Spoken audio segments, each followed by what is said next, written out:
In this video, we're going to be talking about ways that we can differentiate in our classrooms using EdPuzzle. EdPuzzles can be used as warm-up, entry tickets, formative assessments, summative assessments, assignments, and exit slips. There's tons of different times and ways that you can use an EdPuzzle, but generally, because of the information that they give us behind the scenes, they can help us out a lot with groupings. So the first way that I want to mention that you can differentiate with EdPuzzle is by pace. So you can look at who's finished and ready and who's ready to move on and who needs a bit more time. So if you were to look at a snapshot of the gradebook, you could see that in this case, if we're looking at a video on theme, all of the students except this one would be ready to proceed to the next assignment or to another station if you're using in-class flip, station rotations, or blended learning. We know that students work at different speeds, that some are quick, that some take a bit more time, and that sometimes those that take more time need different types of motivation or support. So EdPuzzle is a great tool for helping you group your students with a clear dashboard of data around pace and other factors. The second one is overall performance. So who's already reached mastery or who has already mastered or done well on the content that is in your EdPuzzle? Who needs more support? If we were to look at all summer in a day, the assignment, you could see that these students that are in green overall have done well. You may want to use a grouping where you check in with your yellows, and you definitely want to check in with your red.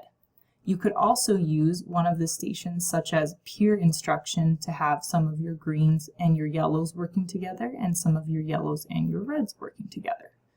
So that's one way that you can use that same data dashboard to find out who's reached mastery, who needs more support, and to make groupings that will allow for that. The third one is specific needs. So you can differentiate using specific needs as the basis for your group by digging a little bit deeper into specific classes and assignments. So for example, here is an assignment that CPC members did around homework. And if I wanted to look specifically at a question related to a standard, what I might do is jump in and look at that question. So if I had a standard around knowledge about homework and the effects on family life, I might click that question related to the standard. All of the student names are here at the left, but I have them covered up. And I could pull student names based on their answers to a question.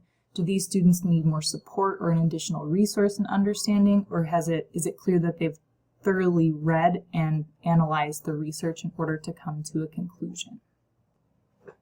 A fourth way of using EdPuzzle to differentiate is by interest.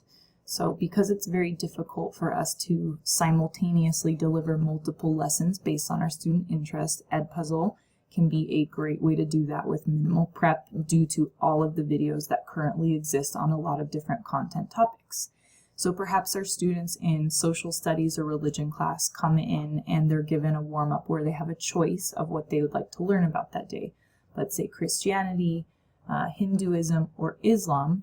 You might be able to set them up with different EdPuzzles based on their interests so that they're more engaged and so that they have a choice in what they're learning about.